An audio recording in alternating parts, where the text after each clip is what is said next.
Hare Krishna. Dear devotees, welcome back to the daily readings of Srila Prabhupada's books, right here in the live studios in Hyde, Kent, Southeast England, just near the English Channel. And we'd like to seriously dedicate this reading to the devotees in the Ukraine who are going through very, very difficult times. We pray for their well-being and their safety. In the meantime, we're going to recite, as we always do, Śrīmad-Bhāgavata Mahima Stotram from Sri Krishna Lila Stava by Srila Sanatana Goswami, who spent more time with Sri Chaitanya Mahaprabhu being instructed in one piece of time than anyone else. And he wrote these glorious appreciations of the Śrīmad-Bhāgavatam, the glories of the Bhagavatam actually. It goes like this. Sarva Shastrabdi Piyusha Sarva Vedaika Satpala Sarva Siddhanta Ratnaja Sarva Lokaika Drikprada. O nectar from the ocean of all scriptures, singular fruit of all the Vedas, rich mine of the precious gems of all conclusive truths, you are the only giver of sight to all the worlds. Sarva Bhagavata Prāṇa Śrīmad-Bhāgavata Prabho Kali Dvandotitaditya Sri Krishna Parivartita. O life air of all the Supreme Lord's devotees, O Master Śrīmad-Bhāgavatam, you are the sun risen in the darkness of Kali. You are the exact image of Sri Krishna. Paramananda Pataya Prema Varshakshadayate Sarvada Sarvasevyaya Sri Krishnaya Namostume. I bow down to you, who were supremely blissful to read. Your every syllable pours down a flood of prema. You can always be served by everyone. You are Sri Krishna himself. Madeka Bando Matsangin Madguru Mad Mahadana Manisdadaga Mad Bhagya Mad Anandanamostute. My only friend, my constant companion, my spiritual master, my great wealth, my savior, my good fortune, my source of ecstasy, I bow down to you. Asadu saduta dayin atini chochata kara hanamun jagadachin mam premna rit kantayokspura. O bestower of saintliness to the unsaintly, O exalter of the most fallen, please never leave me. Always appear in my heart and my voice with pure love. Om Namo Bhagavate Vasudevaya.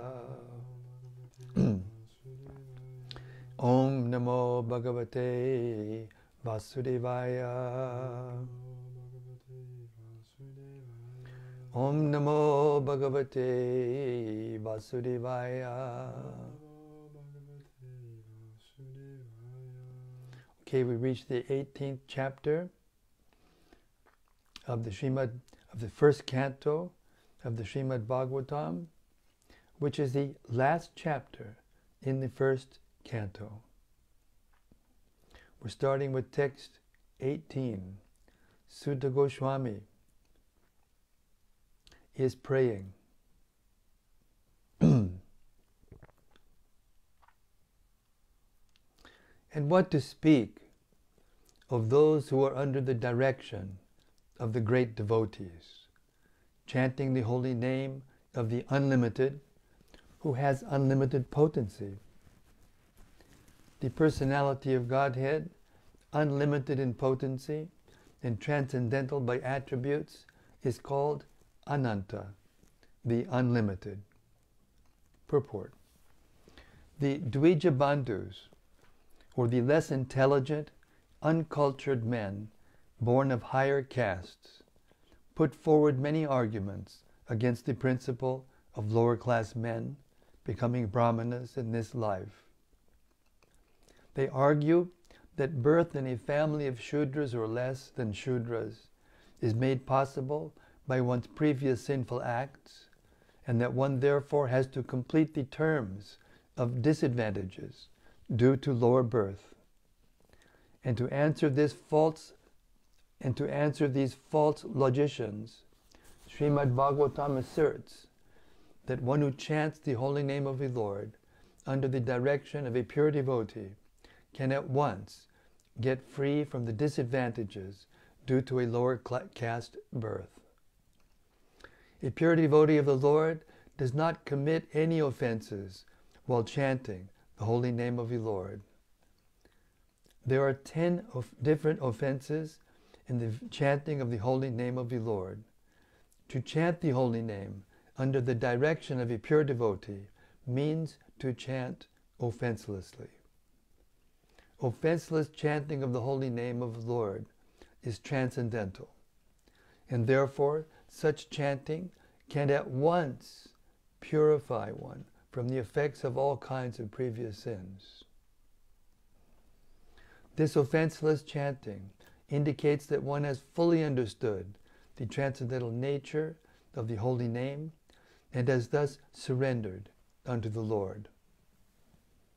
Transcendentally, the holy name of the Lord and the Lord Himself are identical, being absolute. The holy name of the Lord is as powerful as the Lord.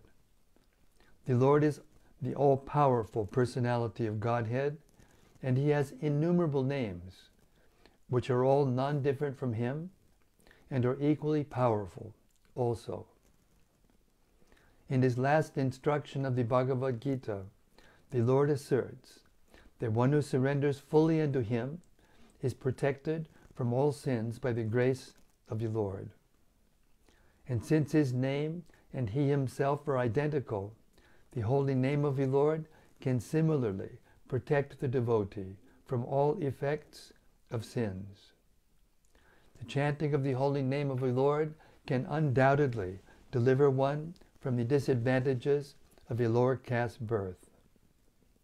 The Lord's unlimited power is extended on and on by the unlimited expansion of His devotees and incarnations, and thus every devotee and incarnation can also be equally surcharged with the potency of the Lord.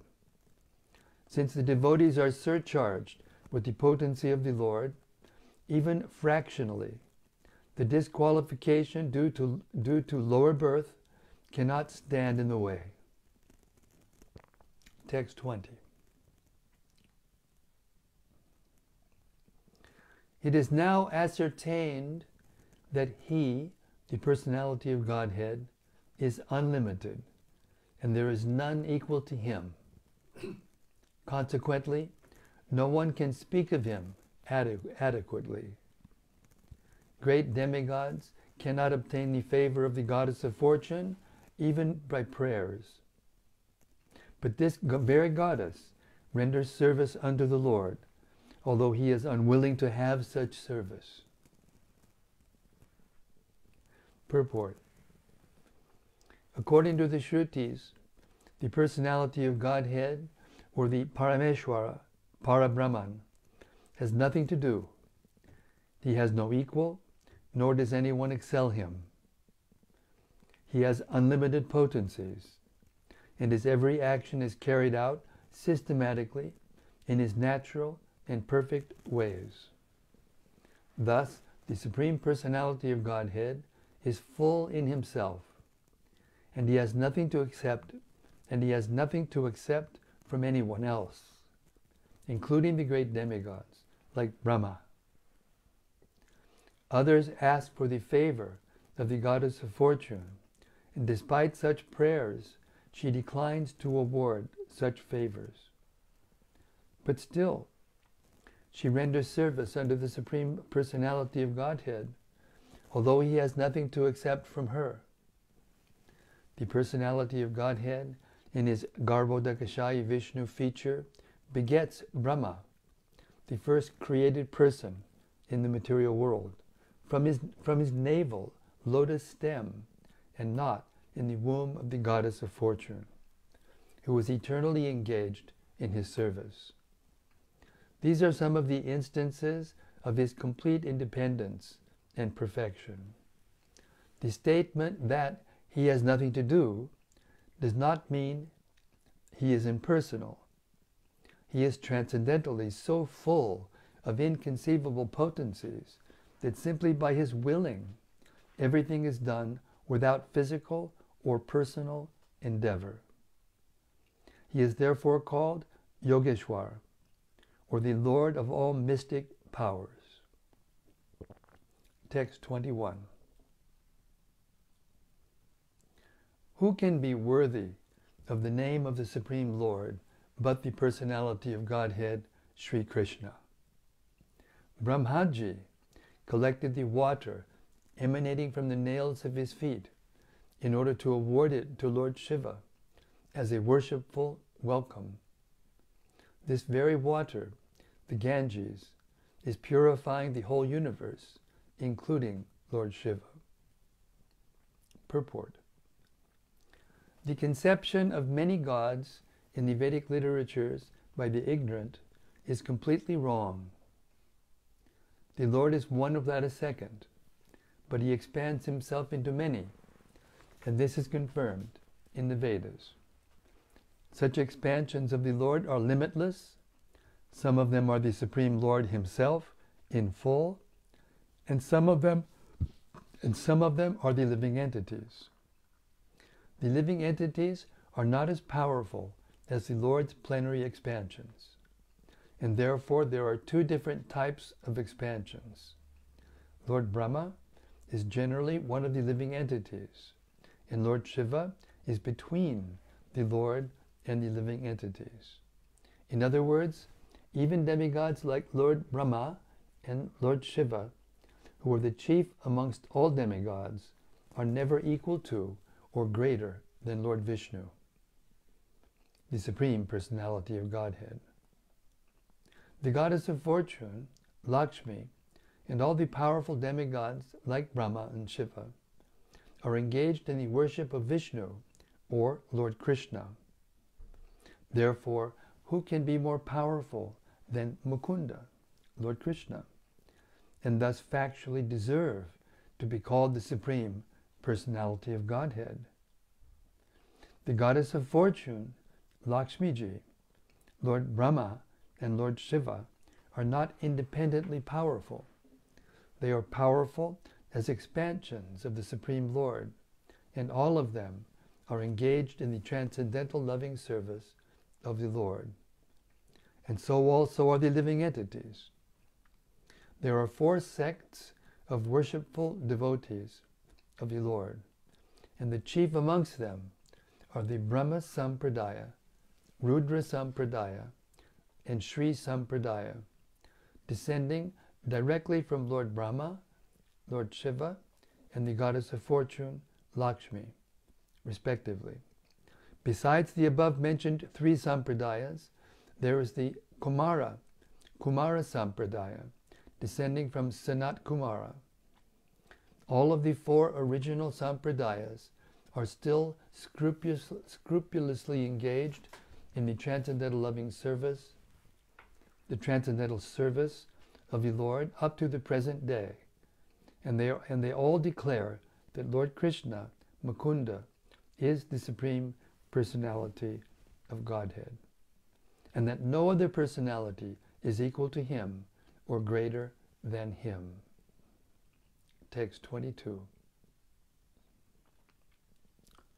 Self-controlled persons who are attached to the Supreme Lord Sri Krishna can all of a sudden give up the world of material attachment, including the gross body and subtle body, and go away to attain the highest perfection of the renounced order of life, in which nonviolence and renunciation are consequent.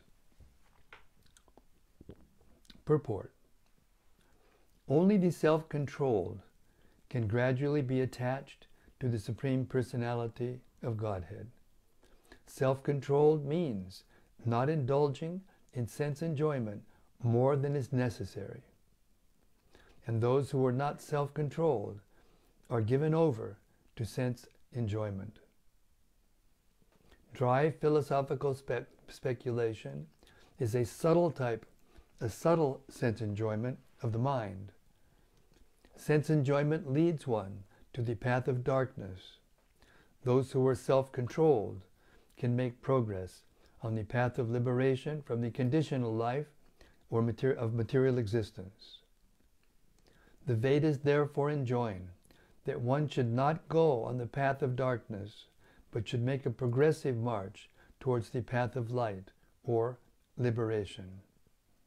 Self-control is actually achieved not by artificially stopping the senses from material enjoyment, but by becoming factually attached to the Supreme Lord, by engaging one's unalloyed senses in the transcendental service of the Lord. The senses cannot be forcibly curbed, but they can be given proper engagement. Purified senses, therefore, are always engaged in the transcendental service of the Lord.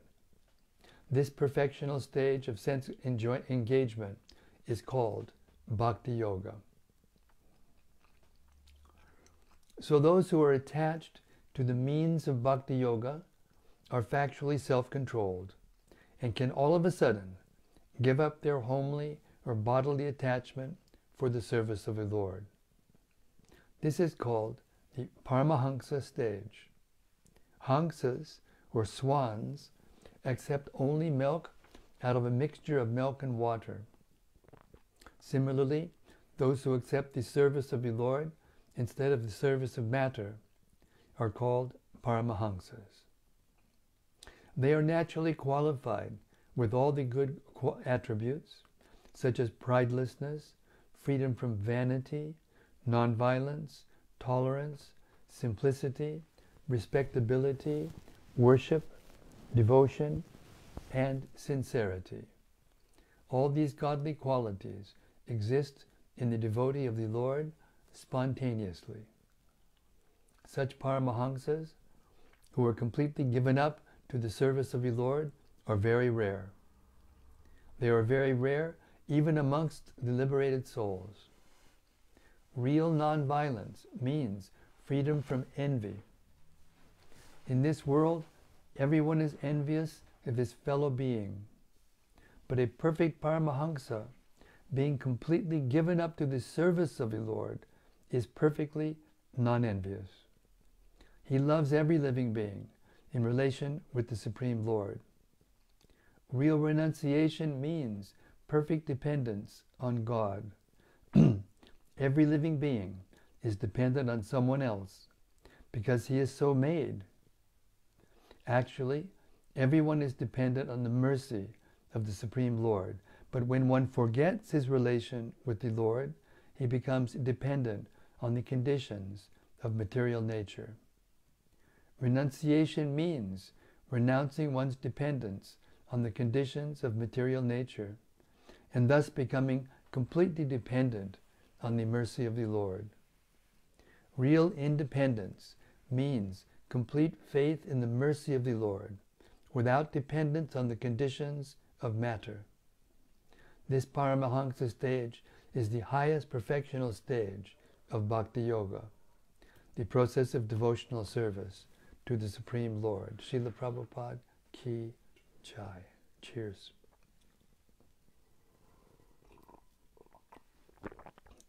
Text 23.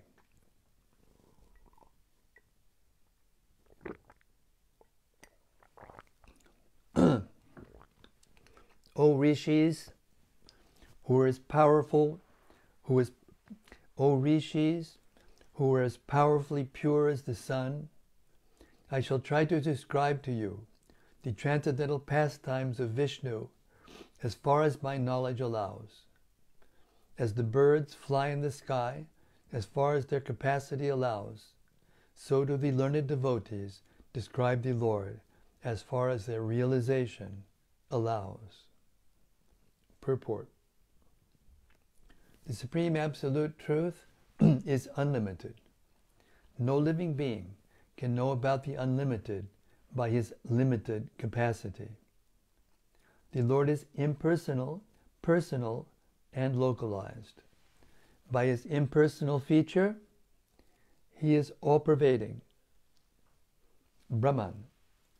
By his localized feature, he is present in everyone's heart as the Supreme Soul.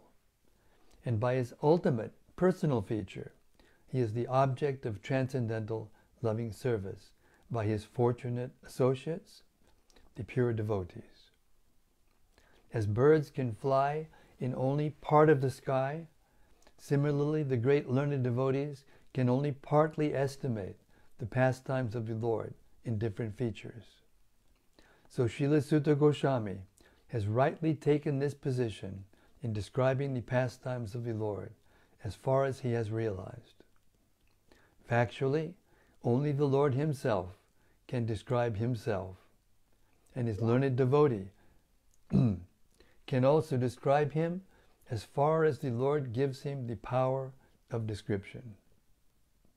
Texts 24 and 25. Once upon a time, Mahārāja Parīkṣit, while engaged in hunting in the forest with bow and arrows, became extremely fatigued, hungry and thirsty while following the stags. While searching for a reservoir of water, he entered the hermitage of the well-known Shamika Rishi and saw the sage sitting silently with closed eyes. Purport. The Supreme Lord is so kind to his pure devotees that in proper time he calls such devotees up to him and thus creates an auspicious circumstance for the devotee. Mahārāja Parīkṣit was a pure devotee of the Lord, and there was no reason for him to become extremely fatigued, hungry, and thirsty, because a devotee of the Lord never becomes perturbed by such bodily demands. But by the desire of the Lord, even such a devotee can become apparently fatigued and thirsty just to create a situation favorable for his renunciation of worldly activities. One has to give up all attachment for worldly relations before one is able to go back to Godhead. And thus, when a devotee is too much attached, too much absorbed in worldly affairs, the Lord creates a situation to cause indifference. The Supreme Lord never forgets his pure devotee, even though the latter may be engaged in so-called worldly affairs. Thus, the Lord sometimes creates an awkward situation, and the devotee becomes obliged to renounce all worldly affairs. The devotee can understand the situation by the signal of the Lord, but others take it to be unfavorable and frustrating.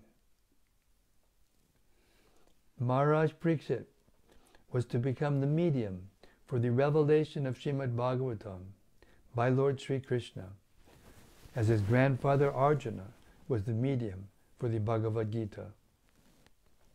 Had Arjuna not been taken up with an illusion of family affection by the will of the Lord, the Bhagavad Gita would not have been spoken by the Lord himself for the good of all concerned. Similarly, had Mahārāja Parīkṣit not been fatigued, hungry, and thirsty at this time, Śrīmad-Bhāgavatam would not have been spoken by Srila Shukadev Goswami, the prime authority of Śrīmad-Bhāgavatam.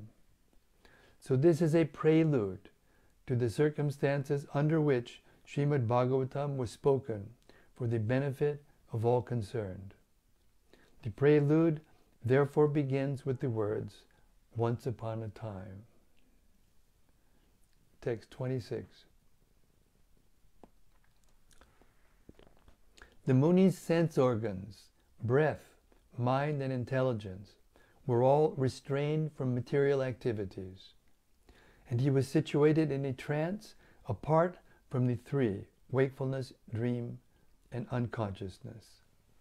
Having achieved a transcendental position qualitatively equal with the Supreme Absolute. Purport. It appears that the Muni whose hermitage the king entered was in yogic trance. The transcendental position is attained by three processes, namely the process of jnana, or theoretical knowledge of transcendence, the process of yoga, or factual realization of trance, by manipulation of the physiological and psychological functions of the body, and the most approved process of bhakti yoga, or the engagement of senses in the devotional service of the Lord. In the Bhagavad Gita also, we have the information of the gradual development of perception from matter to a living entity. Our material mind and body develop from the living entity, the soul, and thus, and being influenced by the three qualities of matter, we forget our real identity. The jnana process theoretically speculates about the reality of the soul, but bhakti yoga factually engages the spirit soul in activities. The perception of matter is transcendental to still subtle. The perception of matter is transcended to still subtler states of the senses. That's a tongue twister. Still subtler states of the senses. I'll read it again. The perception of matter is transcended to still subtler states of the senses. The senses are transcended to the subtler mind, and then to the breathing activities, and gradually to the intelligence. Beyond the intelligence, the living entity, the living soul, is realized by the mechanical activities of the yoga system, or the practice of meditation, in which one restrains the senses, regulates the breathing system, and applies one's intelligence to rise to the transcendental position. This trance stops all material activities of the body. The king saw the Muni in that position. He also saw the Muni as follows. Text 27.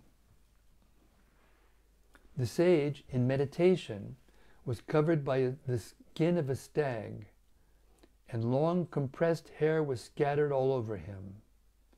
The king, whose palate was dry from thirst, asked him for water. Purport. The king, being thirsty, asked the sage for water.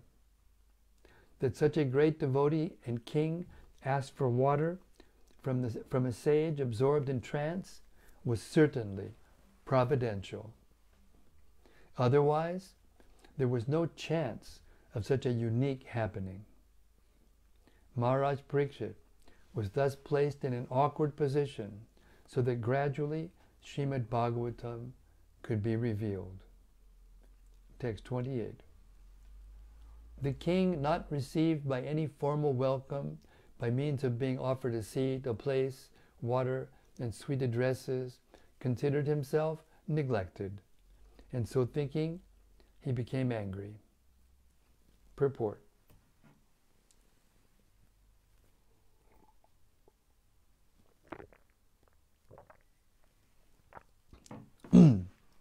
The law of reception in the codes of Vedic principles states that even if an enemy is received at home, he must be received with all respects. He should not be given a chance to understand that he has come into the house of an enemy. When Lord Krishna, accompanied by Arjuna and Bhima, approached Jarasandha in Magadha, the respectable enemies were given a royal reception by King Jarasandha. One guest enemy, namely Bhima, was to fight with Jarasandha, and yet they were given a grand reception. At night, they used to sit down together as friends and guests, and in the daytime, Bhima and Jarasandha would fight, risking life and death. That was the law of reception. The reception law enjoins that a poor man who has nothing to offer his guest should be good enough to offer a straw mat for sitting, a glass of water for drinking, and some sweet words. Therefore, to receive a guest, either friend or foe, there is no expense. It is only a question of good manners. Srila Prabhupada Ki Jai. When Mahārāja Parīkṣit entered the door of Shemika Rishi, he did not expect a royal reception by the Rishi because he knew that saints and rishis are not materially rich men. But he never expected that a seat of straw, a glass of water, and some sweet words would be denied to him. He was not an ordinary guest, nor was he an enemy of the Rishi, and therefore the cold reception by the Rishi astonished the king greatly. As a matter of fact, the king was right to get angry with the Rishi when he needed a glass of water very badly.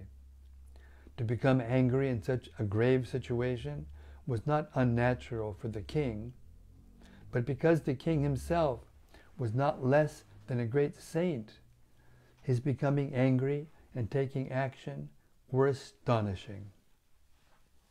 So it must be accepted that it was so ordained by the supreme will of the Lord.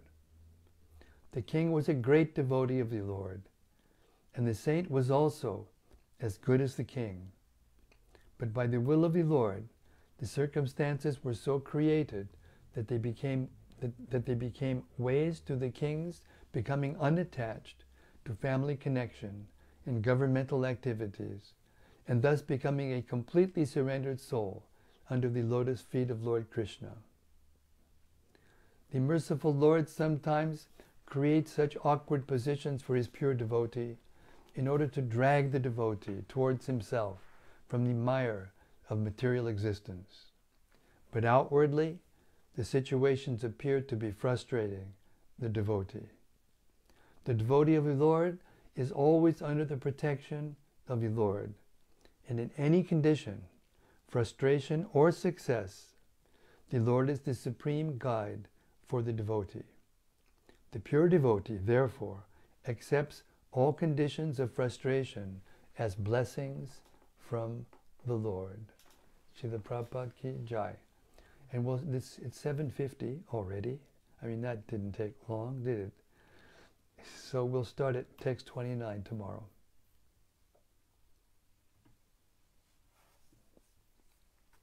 All right, and we're waiting for our Master of Ceremonies, Abhay Das Brahmachari, to start the proceedings.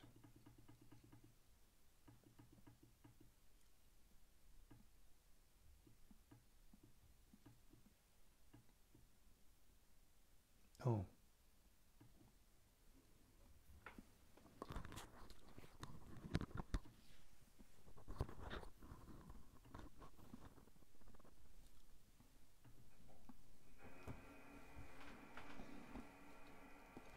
First is from Pranata Karuna.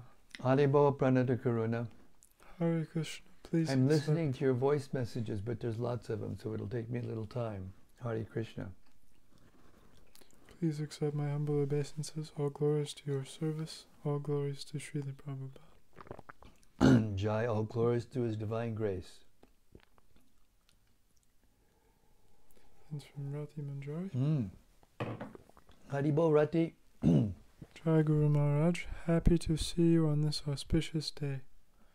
All glories to Srila Jagannath Das Babaji Maharaj, Srila Rasikananda Prabhu, and Srila Tamal Krishna Goswami. Yes, it is a very auspicious day. Thank you for bringing it up, and therefore you're the perfect hostess with the mostess. Whose 20th disappearance we are celebrating today. Yes. Yes, I was there. In more ways than one. Hare Krishna. From Gopakanya Devi Dasi. Yes, Gopakanya Devi Dasi.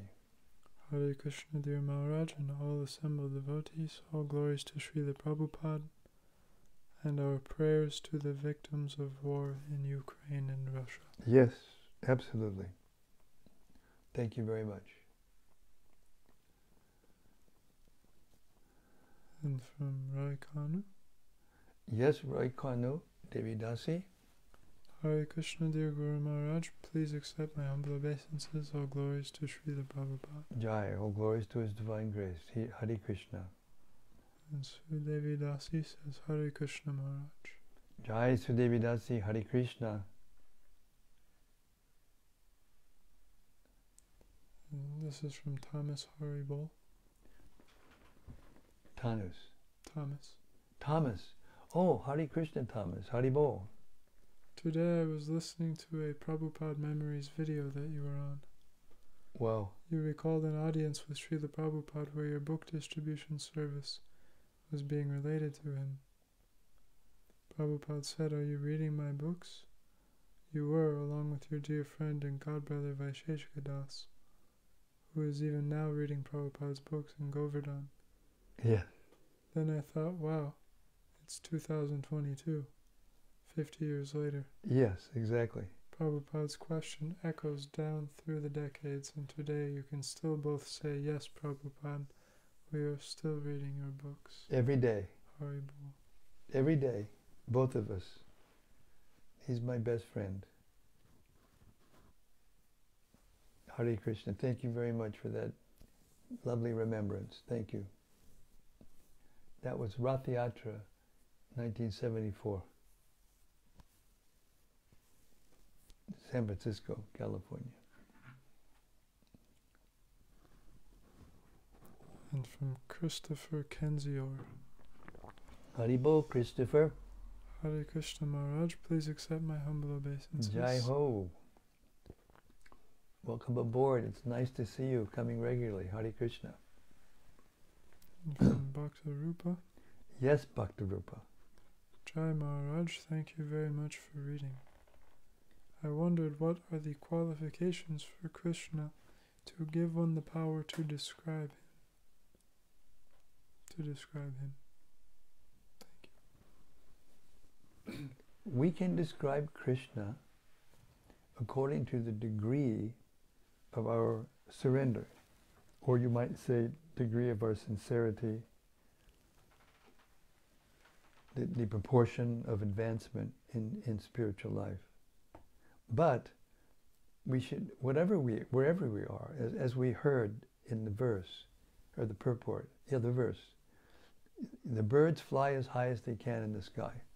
The sky is unlimited, but the birds can only fly in a certain section of the sky according to their capacity. So whatever your capacity is, if you try sincerely to glorify the Lord to others, no matter how big or small, the Lord becomes very pleased with you. It's not that you have to become a big world acharya in order to please the Lord. Of course, those persons who sacrifice everything and are very advanced and bring many, many people into devotional service in their life, they're very special. The Lord is partial to them. Not exactly partial, but He is reciprocal. He reciprocates with them due to the proportion of their service. So, yes, in one sense it doesn't matter, because from any place you can sincerely hear and chant, and you can sincerely serve the Lord in menial service in so many ways, and become successful. There's no physical limitation in any circumstance, in any state of life. If one sincerely serves Krishna for His satisfaction, then He, from within the heart, gives us what we need to overcome the material circumstances. And, as we heard, sometimes He'll arrange an awkward situation for the devotee to be able to step out of the material world, to facilitate the devotee. That was the main subject of today's reading. How the Lord sometimes creates even an awkward situation for the Lord. Prabhupada was asked by Bhaktisiddhanta in dream, I think 2 or 3 times, to come and join him and take sannyas. And at first Prabhupada was terrified. You know, take sannyas? Me? Because he was truly humble, truly a great soul. But he finally agreed because Krishna arranged for his business to fail and his wife not to be cooperative, and yes, he just surrendered to Krishna. So to surrender to Krishna means you dedicate your life to his service. From whatever time in your life, from whenever in your life you come in contact with Krishna consciousness and the devotees of Krishna, from that time, if you dedicate your life, then Krishna becomes very pleased with you, and he takes care of you, no doubt. And Vaisheshika Prabhu and I are evidences of the fact.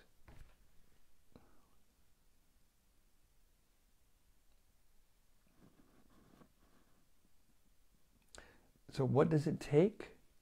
It takes sincerity and honesty. That's all.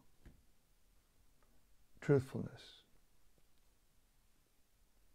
If you're fallen, then admit it and be truthful and serve. And Krishna will give you the strength. He'll give you the intelligence. Hare Krishna. From Gemma Rutter. Ujjama Ratu. Hare Krishna. Jai Shri Radha Krishna. Please accept my humble obeisances, Guru Mahārāja Keshava. Jai Hare Krishna. The world are getting to hear the valuable message of the Bhagavata now. I mentioned the conversation between a cow and a bull, and Sri Maharaj Parīkṣit's name has been all over Facebook this week. And also the story from Valmiki Ramayana about Rama asking about the greatest power to defeat Ravana, and him being told it was Yajna. Very important messages. This darshan you give, which is like sweet kirtan, will help get out the message of the holy name out there. Thank you very much. Hare Krishna. Chanting the Maha Mantra is magic. How kind Sri Krishna is. He is here now incarnated in the form of his name. Yes, and his pastimes in the form of Śrīmad-Bhāgavatam.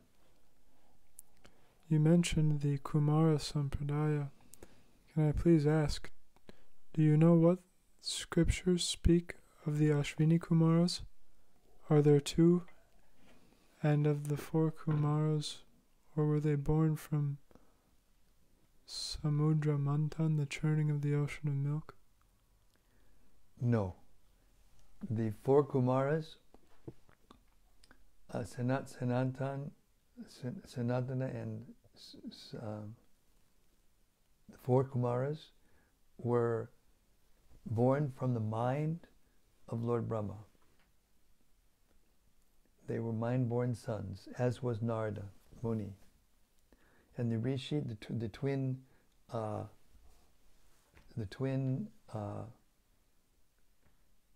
rishis, not rishis, what are they called? They're demigods. That's all.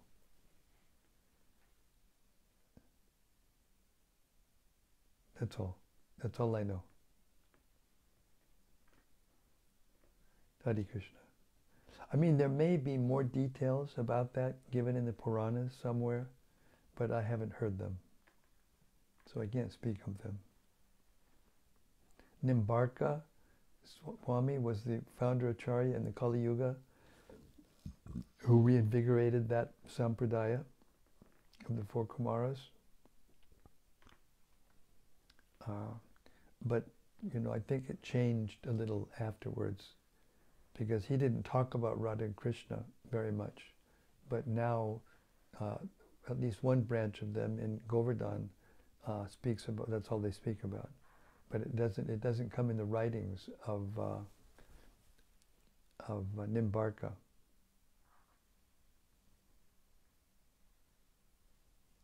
Hare Krishna. So these things are going on, and therefore Chaitanya Mahaprabhu had to come, and eventually all these four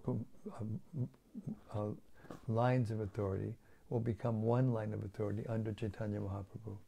That is destined to happen in the Kali Yuga. We don't know when, but it's foretold in the Bhavishya Purāṇa.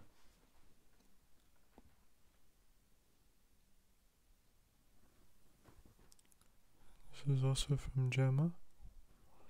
Hare Krishna, Gemma. Yes, 4 sons of Brahma Kumaras. There is a chapter in the Srimad-Bhāgavatam. But the 2 Ashvini Kumaras, are they different? Yes. The 2 Ashwini Kumaras are demigods.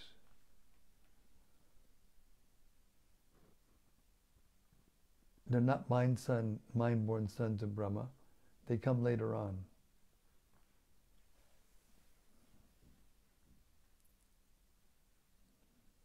Hare Krishna. And from Bhaktarupa. Yes, Bhaktarupa. He says, thank you for your answer, Maharaj.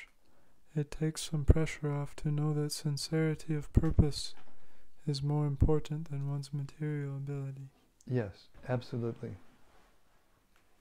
Absolutely. We see the vast range or spectrum of devotees in Chaitanya Mahaprabhu's pastimes. Kolavesha Sridhar, just such a poor person. He just makes a living out of making some, leaf cups from banana trees that he has, and spends half of it on the Ganges, worshipping the Ganges, and half of it to maintain himself.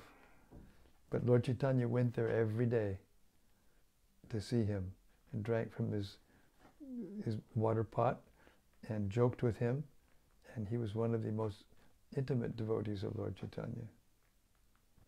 Others were Shivananda Sain, he was very wealthy, very influential. But they were both intimate associates of Lord Chaitanya. Maharaj Pratabharu, the king,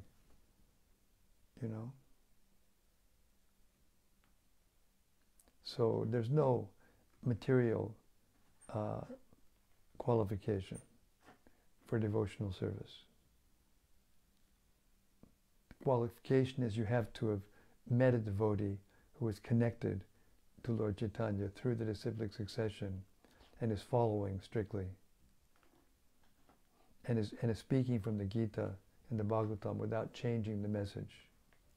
That's what it means to dedicate one's life to the service of the Lord. Hare Krishna.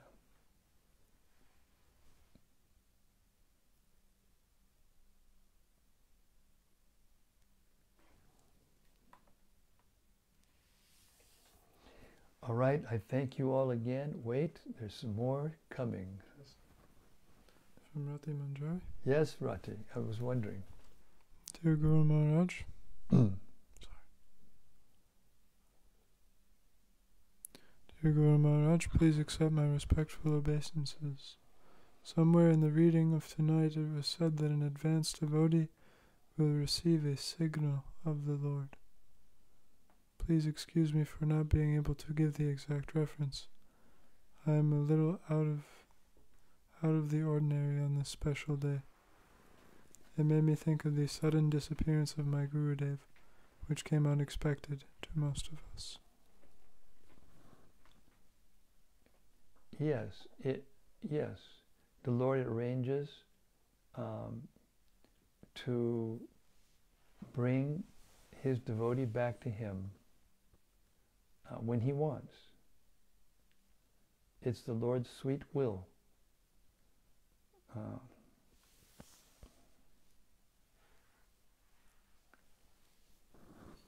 It's not possible to figure it out with your intelligence. You can't catch Krishna in the fist of your intelligence. But Krishna makes the arrangements to pull his devotee, especially his intimate devotees that have special missions to accomplish on his behalf.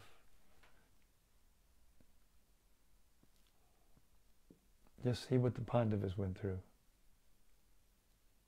All the difficulties, all the awkward situations. But they were pure devotees of the Lord. They never became disturbed and lost their faith in Krishna. And therefore, whenever he needed them, whenever they needed him, he was right there for them. Every time. Draupadi they were attempting to make her naked, and he became a long sorry that even the big Kshatriya warriors, became exhausted trying to take it off of her. And she finally just put her hands in the air because she realized there was nothing she could do. And she said, "Hey, Govinda." And Krishna was there in an instant.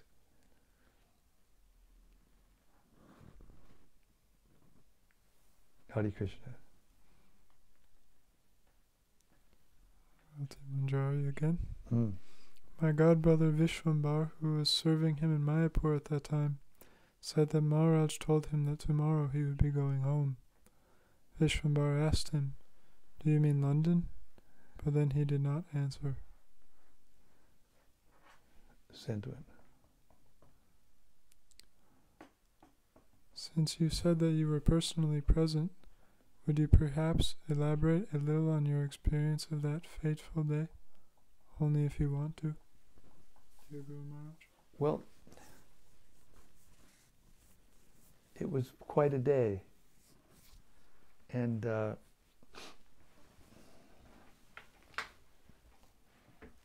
might take too long for me to do it justice. But we were all in the temple room chanting japa, and the word came that there was an accident.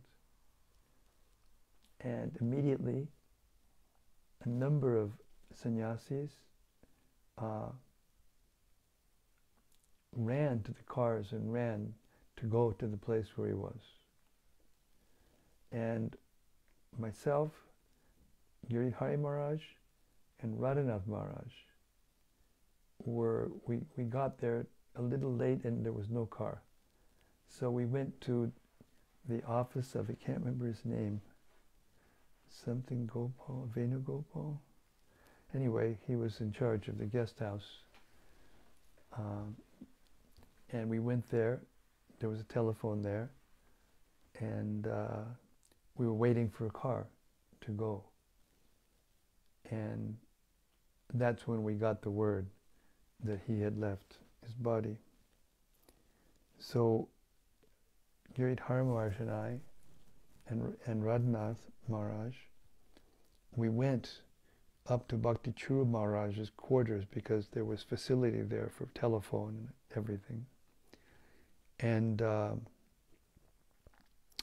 the way there, we ran into, just outside of Bhakti Churu Maharaj's room, there were a group of your god sisters and god brothers who were obviously in great distress. So Radhanath Maharaj stayed there to console them, and Giridhari Maharaj and I went into Bhakti Churu Maharaj's quarters to man the phones and to let devotees know what had happened. And mystically, everyone we called already knew about it. It was very, very mystical experience. And then I got a very strong intuition, a very strong feeling that Tamal Krishna Maharaj wanted to be interred in Mayapur. Now everyone knew that he was, that he wanted to be, his samadhi to be in Govardhan. Everyone knew it. I knew it. All of his closest friends knew it. So Govinda Maharaj and Shivara Maharaj were there, along with Jaipataka Maharaj, Jayadvaita Maharaj, and others. And we got a phone call from them that they were going to prepare his body to go to Govardhan. And I, somehow or other, I said to Govinda Maharaj over the phone, no, he wants to come here. And he said, what do you mean? I said, I don't know how to explain this, but I'm sure that he wants to be here. So please bring him here, and we'll bathe him in the Ganga, and then we can decide. So somehow or other, he agreed. I mean, this is very unusual, because all those big guns were there, and I was such a pipsqueak. And so then we got a call from Yudhishthir. You know Yudhishthir, Rati. And he was he was an executor of his will, and he had the will with him. And sure enough, the will talked about him wanting to be interred in Govardhan. So he called, and he was very angry. He said, why have you made this decision? I don't know how he knew, but anyway, he knew that he should be brought to Mayapur. And then Giridhari Maharaj was very cool-headed. I don't know if you know him. He's a very cool-headed person. He said, okay, Yudhishthir, you just read out to us that section of the will, and we'll write it down as you speak. And then if it's clear, then we'll just take him to Govardhan. So he read it out, and I swear to you, this is the truth. He got to the last sentence, which he had not read yet, because all of it was about Govardhan. And the last sentence said, but if I were to somehow or other leave my body in Mayapur, I would like to be interred in Mayapur. And when I heard that, I just burst out into tears, and I knew that I had been contacted and given that service. You know, I served a lot with Tamal Krishna Maharaj in many different places, doing many projects. And we were very close. So I spent the day in another state, emotionally. And they asked me to lead the first kirtan the next morning when he came. And then they asked me to go and decide where to put the samadhi. And I did that. And that was all I could take. I collapsed. But it was so interesting that everyone was there, because it was right at the end of the GBC meeting. Everyone was there. And the first morning when everyone gave their condolences, their memorials, speeches, not one person did not have something to say about interaction that they had in which Tamal Krishna Maharaj helped them in their spiritual lives. And that's very unusual, because he was controversial. We used to call him Turmoil Krishna, because he could really, shake a situation up and shake other people up too. We call him hot tamale, or a chutney that was too hot to take and too sweet to resist. So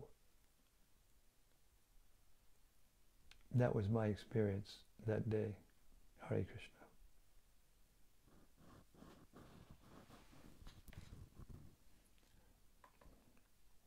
Śrīmad-Bhāgavatam ki jai. Sama Beda Bhakta Brinda ki jai. Gaur Premanandi, Hari Hari Bol. See you tomorrow night, same time, same place, same topic, as we finally come to the time when the Bhagavatam is going to be spoken. I don't think we'll come to the end of it tomorrow, but coming to the end of the first canto, which is basically a historical account of what happened before the teachings became out from Sutta Goswami. Hare Krishna. See you tomorrow. Haribol.